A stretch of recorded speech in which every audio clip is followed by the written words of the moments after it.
name is Kathy, and today I'm going to talk about the difference between what you truly need and what you want, and the way that help comes in mysterious ways. We are all influenced by mass media into thinking that we need things and need a specific type of a lifestyle to be happy and lead a good life. It may come as quite a shock to most people when they begin to realize exactly what it is they truly need. Life will always give you what you truly need at every step of your life. This may sound like absolute garbage if you happen to be experiencing a major downsizing of your life. But if you sit back and truly examine what is going on, you will find that with each individual moment, that all of your true needs are being cared for. Think about this for a moment. Think back on your most recent downsizing event, and upon closer examination, you will find that all of your true needs were being provided for. You will also find that when you're going through some major life upheaval, that what you need will come to you in the most magical ways imaginable. I'll illustrate this point with a couple of events out of my own life.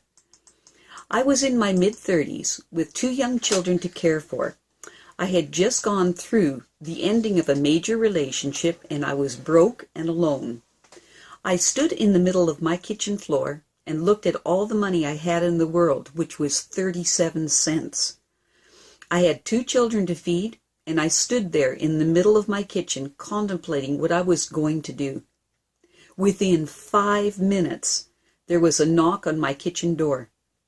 A strange man was standing there. He wanted to rent the garage of the house I was renting to store his boat through the winter, and he gave me $50 in cash. I kid you not. From the moment that I was examining the 37 cents in the palm of my hand to when this strange man put $50 cash in my hands was under 10 minutes. Like I said before, what you truly need will come to you when you need it. Another event from my life that will illustrate this point is from my mid-50s. The economic collapse in the U.S. hit me hard, and I eventually lost pretty much everything. I tried to find work, but there wasn't anything but very part-time work or jobs that only lasted for a month or so. I was just having a horrible time trying to get back on my feet. Things escalated until I was facing the prospect of having to live in my car. I just could not seem to get a foothold anywhere to haul myself out of the set of circumstances that I was living under, and things looked pretty hopeless. Then I got this sudden, powerful urge to phone a friend that had moved to the southern Appalachia region.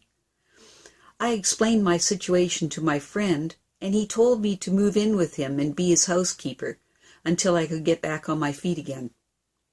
I moved from a situation that was like a hell and moved into a nice, clean, 3-bedroom townhouse in one of the best neighborhoods in the area. The life transformation was unbelievable. It literally felt like moving from hell to heaven. Not only was it unbelievable from my end of things, but my friend was sinking fast financially from the same economic collapse, and he was seriously worried that he wasn't going to make it either.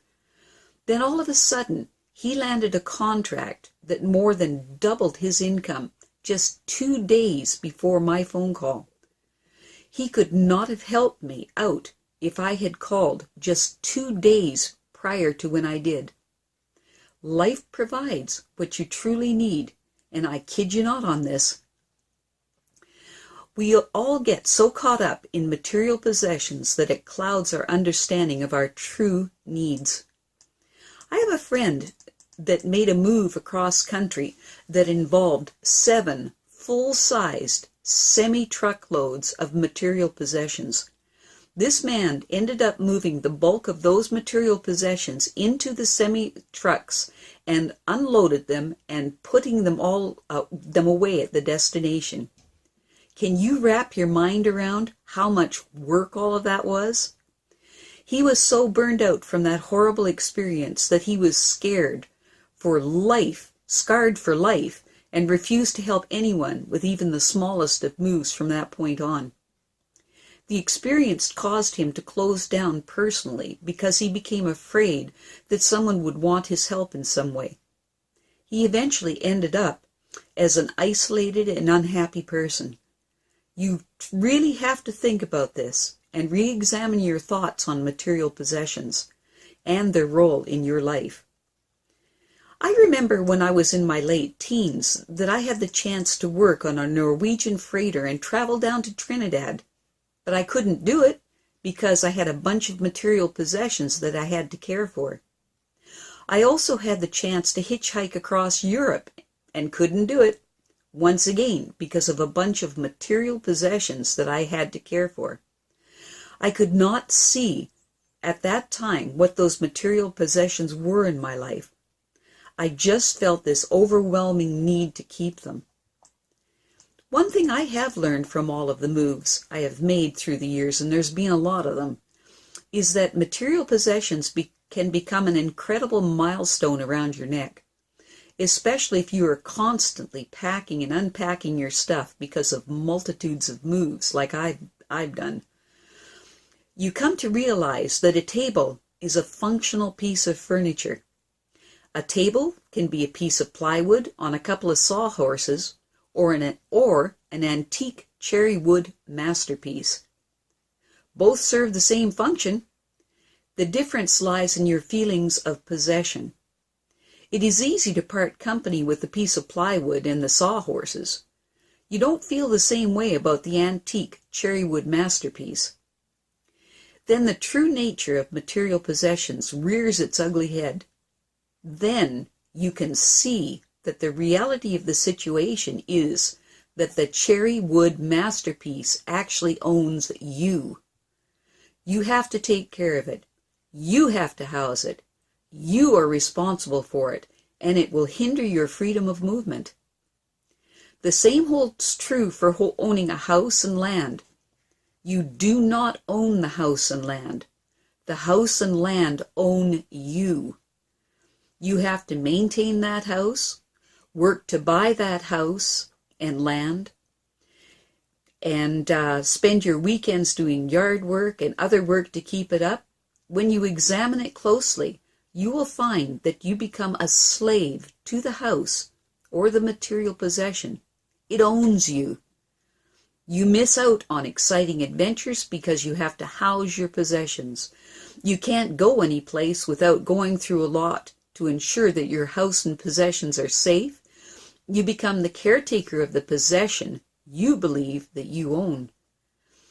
And with that realization comes the dawning of the consciousness of understanding what your true needs actually are. I had another friend several years ago that introduced me to this concept. He had shaved down his material possession load so much that everything he owned could be packed into the trunk of his car.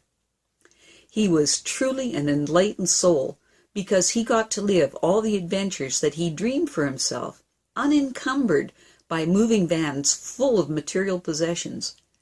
When he got the urge, he could simply load up the trunk of his car and be off on a new adventure. There is a wonderful feeling of breathing space when you divest yourself of a lot of material possessions that have cluttered your life and serve no real function anymore. It all comes down to finding out what you truly want in life. All I can say for sure is, on this score, is that no one on their deathbed ever wished that they could have spent more time at work, or wishes they could polish their furniture more, or wish they could have spent more time taking care of all of their material possessions. So cut through all the programming that our culture throws at you and think, truly think exactly what your true needs are, and then reclaim your life. Well, that's it for now. Take care. And to stay up to date with my latest videos, make sure to subscribe to this free YouTube channel by clicking the red subscription button that's right below this video. Bye-bye.